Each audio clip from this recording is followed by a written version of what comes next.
Hey everyone, it's Nons, and I'm doing this tag. Well, I'm not really sure if it was a tag, but to, I want to say, I'm going to say the name wrong, I know, but I'll put it in annotations. It's xxpandafacexx, I believe. She was telling stories of the ghost experiences she had, and I've always had a lot of them. So I wanted to do a video response to her video. So that's what I'm doing. This is my lovely daughter, and she's going to share some ghost stories of her own, because we've always been open to the spiritual, supernatural world. It wasn't like when she was growing up, I really didn't tell her anything about it. I wanted her to sort of make her choice of whether she believed or not. And even when she was little, even around our friends and stuff, they would always get scared of her because she would be talking to things and they were like, "What? Who is she talking to?" And I'm like, "I don't know. She does it all the time." And this was when she started at like 11 months and older. So it wasn't like imaginary friend type style. So, yeah, so we just both believe it in, and I thought it would be fun to just tell a few stories. You want to tell one first? You want me to tell the story first? I want you to start. You can tell the story first. Go ahead. No, Okay, the first story I'm going to tell, I guess, is when she was about, I want to say, maybe 14 months. She started walking at 11 months. So this is when we lived in Florida, and I had this little cottage, and there was the first floor, and then you walk up the stairs and there's just a bedroom, nothing else upstairs. And at first I would hear there was this air conditioner shaft, and it would be, the landlord took the huge air conditioner out and didn't replace it, so he just covered it with a plastic bag, the hole. So there was the shaft and then the bag covering it. And when I would be trying to sleep, I would hear the metal of the shaft, just like somebody was crawling through the shaft. And my cottage was attached to, the roof of it was attached to this apartment building. So I'm thinking, there's somebody crawling out their window, coming in through that shaft, because there's nothing to block it, nothing to protect anybody from coming in the house. And at like 1 o'clock in the morning, I would run outside with her, of course, knock on the landlord's door and say, "There's somebody trying to get in my apartment." He would go out with a big flashlight. There never used to be anything. So I'm just wondering, what is going on? Somebody's trying to get in, whatever. So she would be downstairs with my friends. We would always be downstairs, and my friend would always be like, "Oh, what is she talking to? Who is she talking to?" And she'd just be having this conversation. We don't know what she was saying, really. And at first I thought it was funny, because it was like no harm, But then now, since I was so scared with the noises I was hearing and everything, I got this big butcher knife. And I had a bed that wasn't set up on any rails, it was just on the floor, so it had 2 box springs and then the mattress on top of it. I would keep the knife between the box spring, out of her arm's reach, because she was just little. I didn't want her to get under the bed or anything. Well, you couldn't get under the bed, but between the box springs. I would keep the knife where I would reach it, but if she tried to reach it, there's no way she would know where it is or even be able to reach it with her little arms. Well, one morning I woke up to a knife in my face, and her, 2 hands over my face like this, just holding the knife. And she was in a daze, and I'm like, "Oh my God, I'm about to get stabbed in the face by my child. How am I going to explain this?" And I was, calling her name, trying to stab her out of it, and she was laughing, just like, like this real evil laugh. And I'm like, "Oh my gosh!" I couldn't move, because I was afraid that if I moved, she would instantly just stab me in the face with a big butcher knife, which I don't know how she couldn't reach it with her arms, so I don't really know how she got it. So after a few minutes passed, she stopped laughing and she just looked at me, and it's like I knew it was her again. So I just asked her for the knife, and I said, "How did you get this? Where did it come from?" And she said, "Jimmy gave it to me." And I'm like, "Jimmy? There's no Jimmy around here." So that was a real scary moment, because her friend that she was talking to, that she's the only one that could see, somehow gave her the knife, and standing over me about to stab me in the face with it. But It ended in a way where I got my baby back without a stab, without a knife in the face, so that was good. But that was a very weird experience. Next. Okay, so I guess I'm just gonna tell a story about when I was little, a couple years back, when we used to live on another street in a different house. My mom had company over that night, and I was downstairs with my cousin, so I ran upstairs to talk to my mom real quick about something. I don't remember what it was. And then I ran downstairs real quick back to go play with my cousin. And when I ran past this door, it was like a door with a glass window in it. There was this figure. I don't know if you want to consider it a ghost. Take it as you see it. It was a black figure with a long coat. I only could see the top of it, but you could tell it was long. It had a black face and a hat that they have on in the olden days, and it just stared at me. You could tell it was looking at you, but it was just creepy. I don't know. I just thought it was saying stuff as I ran by. But every time I went downstairs to go to my cousin's house, I would always see it, but I would just run by it real quick. So one day I was talking on the phone to my friend, and I seen it outside my window standing above a power line by a tree. I'm just staring at it like I'm in shock that, like, am I really seeing this? So one day I got scared and I ran to my mom and I'm like, Mom, come here, this thing is at my window again. And so I went to go take my mom to look at it and she didn't see it. But ever since that day that I took her to go look at it, I never saw it again, thank God, because it was scary. But you saw it several times before you decided to tell me. Yeah. And I was just like, this time I don't care if I'm sleeping, I don't care what, just, come and get me. And obviously it was meant to scare her and not me, because, like I said, it was gone after that. And hopefully it doesn't come back. Hopefully not. I don't want to see it. But I'll tell another story from that house that we were in that she's talking about. It was when my sister was living with us at the time, and she would go after school, and one day there was just a real creepy feeling, and me and my sister started hearing like walking up in the attic. And this attic was not a creepy attic. Remember the attic? It was lit up. There was hardly anything in it. It wasn't like spider webs. It wasn't a dark attic, so it wasn't a creepy attic. But for some reason that day we were down in my apartment and we heard footsteps. So we're like, okay, that's kind of creepy. Suddenly we hear like wind, like there's this windstorm, and we're like, what is happening? And then we hear this big crash, and the whole window from one of the attic windows, the whole window came crashing down on the little landing window what is that thing? Little ledge outside our window came crashing down. So the window actually got blown outward, not in, it got blown out. And then it was just really scary. We actually left because we were like, no, this is crazy. Then we finally got the courage to go up in the attic, and there was actually dust settling in the attic because there wasn't hardly anything up there, and we saw like these prints with like 3 toes, and it was all the way to that window that got blown out. So that was really creepy. I mean, for a week after that, if we didn't have anywhere to go, we would just like walk to the store or something, because we were just too scared to stay in the house, because that was kind of creepy.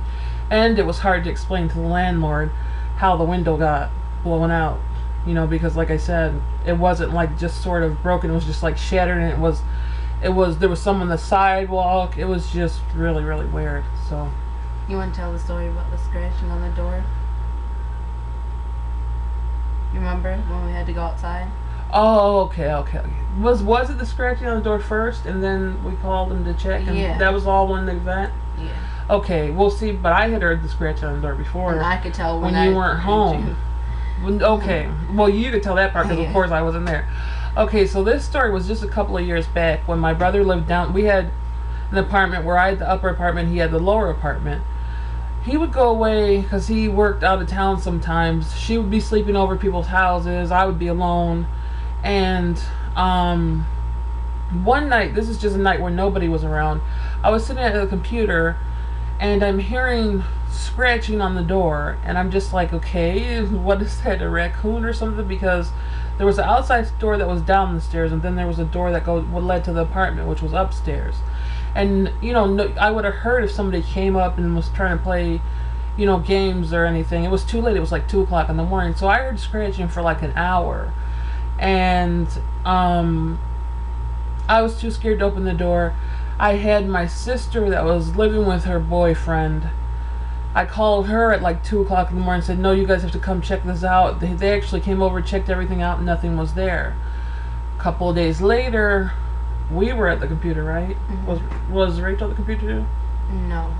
I don't think She must have been downstairs. I don't think because she was home. there. Yeah, she was there when we all went downstairs. Yeah, she was. I don't know. So it was either, we were probably both we were definitely upstairs at the computer.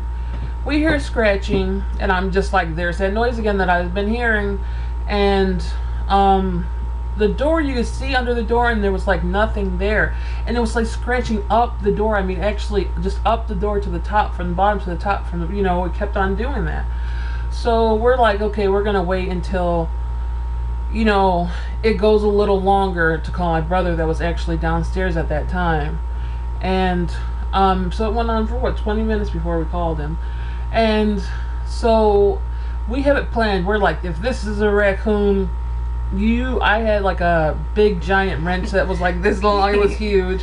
And he had like a bat. So we're like, if this is a raccoon, we're going to catch it, because he's going to be at the bottom door, I'm going to be at the top door. Once we open it, we're going to start banging it, if it was a raccoon or something.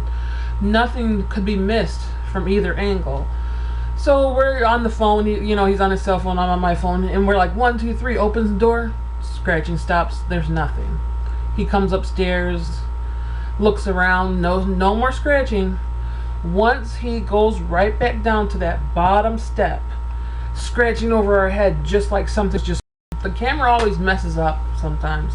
Anyway, so where was I? Okay, so he went back down to the bottom of the stairs, and when he did, there was just like something just clawing over us, and it was just so loud and so scary that she screams, and she hardly ever screams.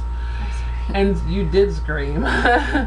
And then so we ran down the stairs, because we were like through with this. We're like, what is this thing clawing? And it was just so loud. So we run down the stairs. We're on the porch. Our back porch. Yeah, the back porch. So there's my brother, my sister, myself, and my daughter. So I'm 6'3", she's a midget. How tall are you? 5'3.5". 5'3.5". And my sister's short too, and my brother was sort of out of the way. But we're on the porch. We're like, it feels cold out here, and it was summer, wasn't it? Summer? Yeah. Something. We're like, it feels cold out here. So then, I could see the window of the next door neighbors, and in the window I could see myself because I'm tall. I couldn't see her, but in the reflection I could see something like hovering tall, like a dark thing tall behind me. It had to be about 7 feet, if I'm 6'3", and it was that much taller than me. So right when I was going to say, I see something behind me, I think I got out, I see, and then suddenly there was this chill that froze. It felt like it froze my lungs. It just was just like something was, it didn't even go through me. It went in me and stopped. And so what I thought I did was just, sort of lean over on the rail for a few minutes, but she could tell you what really happened. And I started crying. I got so scared, and I never cry. That's how scared I was. But you said I was laughing or something, yeah, you right? were laughing like a demon. See, and what I got was, I see ya, and then trying to breathe, but there was no noise. I wasn't trying to say anything after that, because I was waiting for this to pass. And then I look at them, and they're shocked, like, what were you just doing? And I'm like, I was just trying to catch my breath, because something felt like it, went in me. And she, like I said, she hardly cries or anything. And her, she was crying. That's how scared she was. And frankly, I didn't like anything using me to scare them, or just going in me at all. That was like, I think that was the first time. I don't know if that was the only time I ever felt anything like that, but it was pretty scary. Oh my goodness. So we're going to talk about this lovely, there was this thing called the drinking man. Yeah. This was back when, how old were you? Like probably 7. Maybe, probably. yeah, maybe even younger. But In Philadelphia, there was a house that was actually my grandparents' house, and once they passed away, my family moved in. So it was a big 3-story house. So there was my sister and her kids, and A lot of people. my mom and my dad. So a whole bunch of kids going in the family, and just so there was this down in the basement.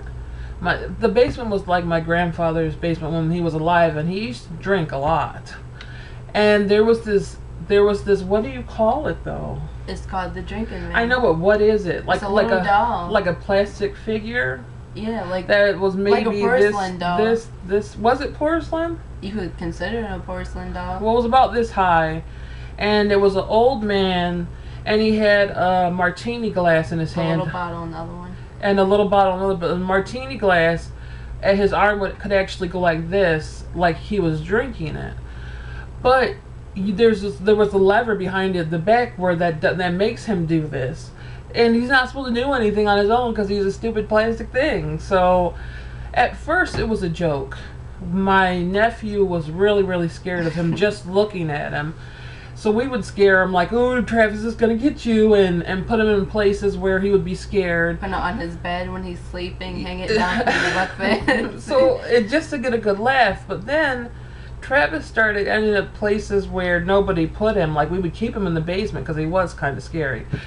But he would end up upstairs, and like I would walk to my room, and there would be a long hallway. Once I opened the door, he would be standing there, and nobody was home because the kids would be at school and stuff. I'm like, what is going on? Travis has ended up places where nobody puts him.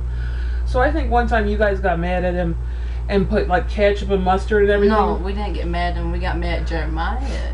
Put ketchup and mustard to mess with them, yeah. Oh, so there was like ketchup and mustard on him. Nobody cleaned him off, but he wanted it clean. No, we threw them away. Yeah, well, yeah, they threw him. That's what they said. They threw him in the garbage. But what was it? The next day he winded up somewhere and he was clean and out of the garbage. So I'm like, yeah, somebody picked him out of the garbage and cleaned him off and just wanted to scare everybody. Well, we threw him away a couple of times and he kept on coming back. So after I heard they threw him away a couple of times, I'm like, oh, I'm sick of this. This needs to be over. I threw him away, put him in the back in the trash can, waited for the dump truck to come, saw the dump truck go off. So I'm like, okay, he's gone. That's it. 2 weeks later, he was back in the house. And I couldn't believe it. How he kept on getting back. And I don't even know what happened, but I sort of gave up on, if I saw that thing, it was scary. It would not be thrown away worth anything. So that was Travis, the drinking man. Never get anything like that. Happy we got out of that house. That house was the worst paranormal experiences I've had. I lived there for 10 years, and even getting I could write on the bed. I could write a book on that. And let me see how much time we have. I don't know.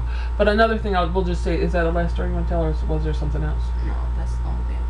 Okay, so the last story, we're in the same house in Philadelphia, and I would be on my bed. She used to sleep next to my bed on this thick mat that couldn't get under the bed. The bed was on rails, but it was low. So one night, it had to be like 4 o'clock in the morning. It was just pitch black, and I'm hearing "Ma, Ma," and it's like muzzled. And I'm like, at first I'm getting scared because I got bothered so much in that house. I'm just thinking it's something, paranormal. But I'm just hearing "Ma, Ma." Then I'm like, I know it was her. I'm like, where are you? She's like, you said I don't know, right? I'm not sure. I think she said I don't know. So I'm like, oh, this is just I'm 4 o'clock in the morning. I didn't want to get out of bed, but I got out of bed. And I see feet hanging. I see feet sticking out of the bed, out of the bottom of the bed. And I'm like, oh my gosh, you're under the bed. And I'm like, how'd you get under the bed? She's like, I don't know. So when I pull her, she's wedged. Like, there's no way that she could have just rolled under there. There's no way that she could have crawled under there. There's just no way she could have done it herself, because the mat was under there with her. And I had to pull the mat out first to be able to get her out. That's how stuck it was. It just was really, really creepy, because like, how did both the mat and her get under the bed? It just didn't make any sense whatsoever. And like I said, that was the house I could write a book on, the creepiness that house was. It was just really, really people would come over and sit downstairs, and we used to be like, you're gonna hear doors slam, nobody would be home, just the adults, and they would be running out of the house because the doors would be slamming and there wouldn't be anybody upstairs, and it was just an old creepy house. So yeah, we don't want to make this a half-hour video, but I just thought it would be nice to share a few stories and, you know, let you guys see my daughter that I talk about all the time. She's a little sweetie. Yeah, but she's a little shorty. Like I said, she's her whole 5'3.5". She's holding on to that 5'3", and I'm 6'3", so that might be a difference. I don't know how this is gonna look or anything, but we will do eventually. I don't know when. I'll let her try to do my makeup. Well, that tag, I always do our makeup like I did her makeup and hair, and I always do mine. So I'm gonna let her try to do my makeup and hope my eyeballs don't get poked or anything. We'll do that within a week or two. Alright, talk to you guys later. Bye. Say bye. Bye.